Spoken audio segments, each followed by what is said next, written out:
لیکن اتنی تیزی سے کیسے بڑھا کہ مامون مجبور ہوتا امام رضا کو ولی عہد بنانے میں، مجبور ہوتا ہے مولا جواد کو اپنی بیٹی، تاریخ اسلام کے بادشاہوں کی کسی بیٹی کی ایسی شادی نہیں ہوئی جیسی اس نے امام جواد کی شادی کروائی کہ ان کو اپنے قریب لاؤں، ہمارے یہاں پلے، ہمارے تحت نظر رہیں، پھر بڑے ہو کے وہی کام کریں جو کیا چاہتے ہیں ہم چاہتے ہیں۔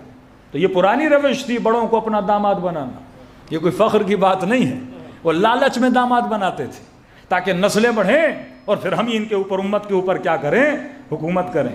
اب کیا کس طرح معصوم نے تربیت کی، مطلب چھٹے امام کا زمانہ جہاں درس بھی ہے، تدریس بھی ہے، جہاں کوئی شیعہ گلی سے بھی گزرے پکڑا جاتا تھا۔ اب جس طرح حضرت موسیٰ کا فرعون کو جب پتا چلا یذبحون ابناءہم ویستحیون نساءہم، پوری کوشش تھی کہ موسیٰ آئے گا خاتمہ کرے گا فرعون کا، تو کہا کہ موسیٰ کو قتل کر دو تو ہمارا خاتمہ بھی نہیں ہوگا۔ ان کو پتا تھا یہ 12 جانشین ہیں، ہم نسل کو ہی ختم کر دیں گے تو ہماری بقا باقی ہو جائے گی۔ تو کہتے جب چھٹے امام دنیا سے گئے، شہادت ملی، تو انہوں نے جاسوس بھیج دیے امام کے گھر میں۔ جاسوس کیوں بھیجے؟ کیونکہ سب پریشان تھے امام کا جانشین کون ہوگا۔ تو کہا امام کی وصیت جب پڑھی جائے گی، جانشین کا جب پتہ لگے تو آپ اس جانشین کو تحت نظر رکھیے گا اور بعد میں اس کو ہم قتل کر دیں گے۔ اب ایسا زمانہ اگر جانشین کا نہ بتائیں تب بھی مسئلہ، جانشین کا بتائیں تب بھی مسئلہ۔ لیکن امام اتنے مطمئن تھے، ایسی تربیت کر گئے اپنے شیعوں کی، مطلب اگر کل میں کوڈ ورڈ میں بھی بتاؤں تو شیعہ سمجھ جائے لیکن دوسرا نہ سمجھے۔ وصیت نامہ کھلا، حاکم نے بولا کہ جو بھی جانشین اس کو پکڑ کے لاؤ، زندان میں ڈالنا ہے تم نے، بس پتہ چلے کون ہے جانشین۔ اب چھٹے امام کے بیٹے بھی بہت تھے، تو امام نے وصیت کھولی تو امام نے کہا میرے 5 جانشین ہیں۔ سارے پریشانوں کے جانشین تو ایک، لیکن کہا میرے 5 جانشین۔ کہا پہلا جانشین منصور دوانقی،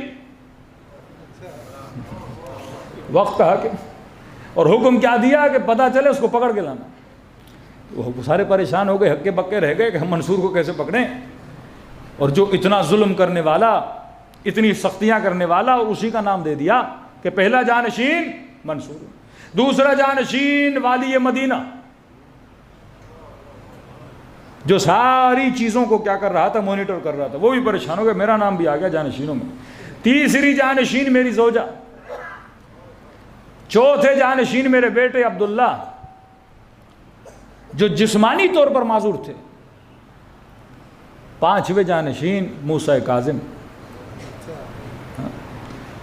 سارے لوگ پریشان ہو گئے کہ واقعی جانشین کون ہے، جو سادہ تھے وہ بھی پریشان ہو، کنفیوز ہو گئے۔ بادشاہ کو رپورٹ دی جناب 5 جانشین، اب کس کو پکڑیں؟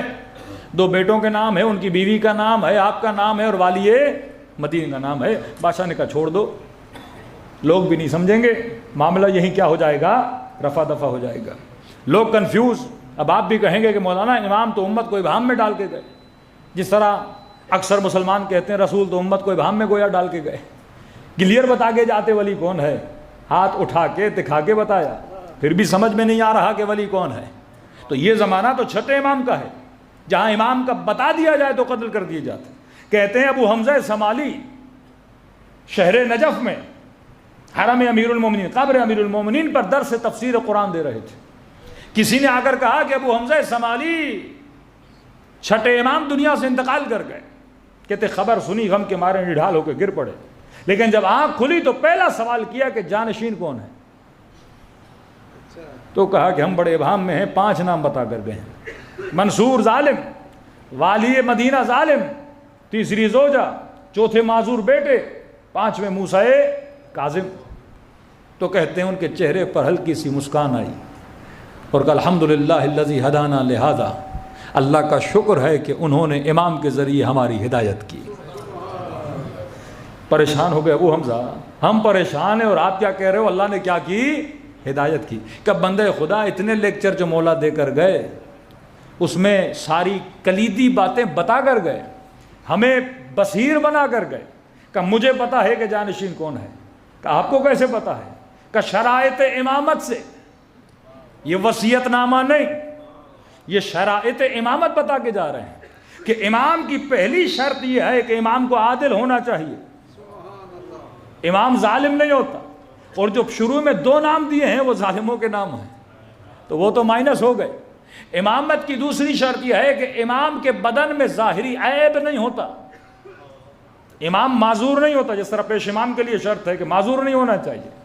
امام کا کلر جیسے کوڑ کی بیماری ہے، برس کی بیماری، ایسی کوئی بیماری نہیں ہو، یعنی ظاہری طور پر امام کے اندر جسمانی عیب نہیں ہوتا۔